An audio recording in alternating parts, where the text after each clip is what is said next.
On July 16, 1951, a quiet book hit American bookstores. No explosions, no dragons. Just one disillusioned teenager in a red hunting hat. But this book would become a cultural bomb. This is the story of The Catcher in the Rye, a novel that made generations of teens feel less alone, and terrified school boards and censors for decades. Holden Caulfield is angry, confused, sad. He fails out of school, wanders New York City, and constantly calls people phony. But beneath the sarcasm lies grief. Holden is mourning his younger brother, Allie, who died of leukemia. He wants to preserve innocence in a world full of hypocrisy. That's why he dreams of being the catcher in the rye, someone who saves children before they fall. When The Catcher in the Rye was released, the world had never seen anything like it.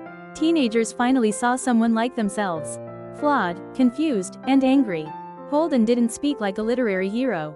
He spoke like them. That's why the book sold millions.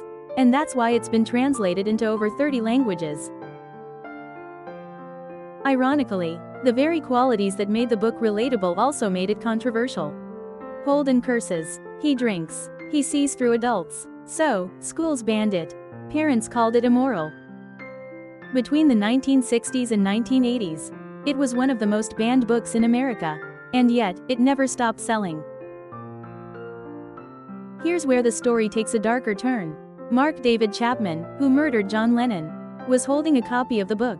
He said, "Read The Catcher in the Rye. That's my statement." John Hinckley Jr., who shot Ronald Reagan, also had the book. Was it just coincidence? Or does this book speak to lost minds as well as lost teens? No one knows for sure. But the stigma stuck. More than 70 years have passed. But Holden Caulfield still walks beside us.